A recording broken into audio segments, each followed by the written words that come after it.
Hello, beautiful people. What I have learned in the last couple weeks is getting back to really what Judy is rooted in, which is sharing things and being vulnerable and talking about real life things. I just haven't made the space for that, probably especially in the last, I don't know, several weeks.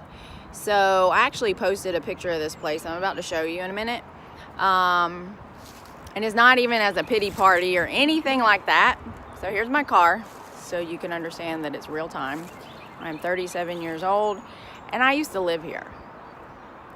Not in each door, but I did live here. The only reason I'm sharing this is because it's real. It's the truth. And it's funny how assumptions get made all the time based on what people think or feel that they know.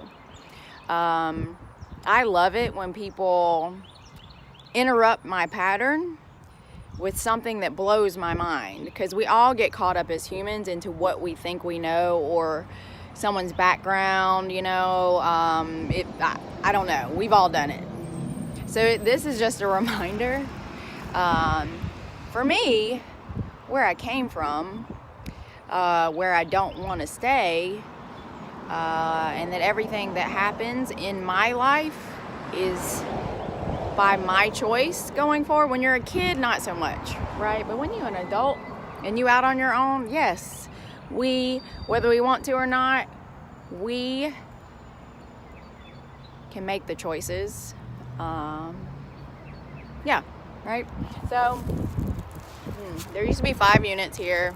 What's funny is that my dad's mother, who's passed away, the only grandmother I knew, she lived next door to us. So the one that has the awning here, right there. Although after my parents divorced, so my mother and I lived with my dad's mom, my grandma, up until my freshman year in high school. I don't know, it's just what we always did. So my grandmother lived in that one, and then my mother and I lived in this one. I remember a night, and I guess it was meant to be. How old was I? Maybe 6th, 7th grade, however old you are when you're in middle school.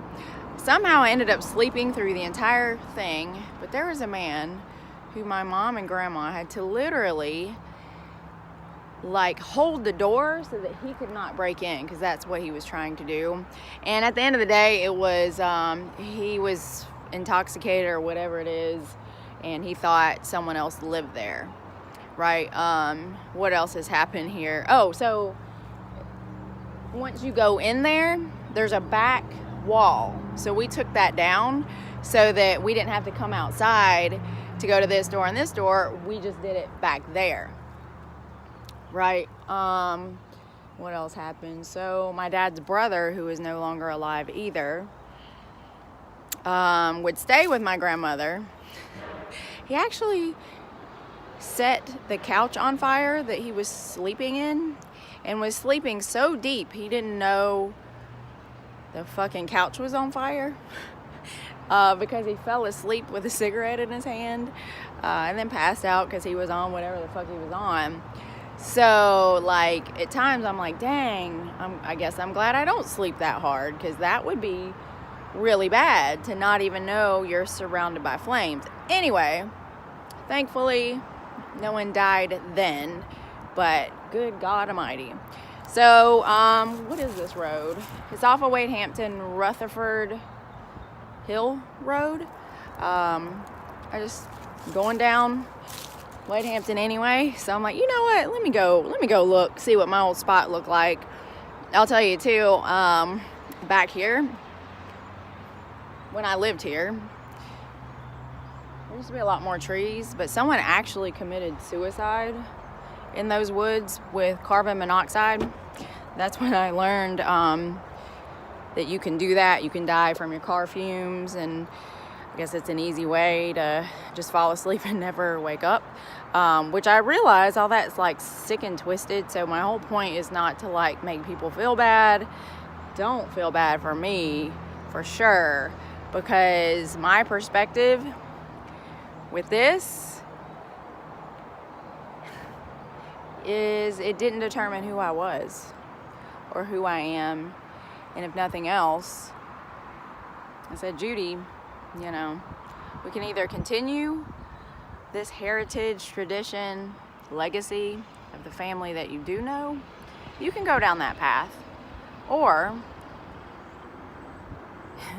you could be that loner that goes left when everyone else goes right. Because you know what? With this, my physical life, physically and mentally, depended on me. I had to make a change. Not just for myself, but for my mother, for those that are going to come behind me, for those that hopefully I impact just by sharing this, to let you know you are not alone. Whatever it is you're struggling with, I've been there. I have been so embarrassed about some of the places I have lived in. I didn't want no friends of mine coming to my house. Like, oh, you know, yeah, our water heater, like, yeah, we don't have any hot water, so let's just hang out at your place. That shit is real, y'all. Anyway, I am so happy the sun is out. It feels good. I am so in gratitude for so many things. So let's be thankful on this Tuesday. Bye, y'all.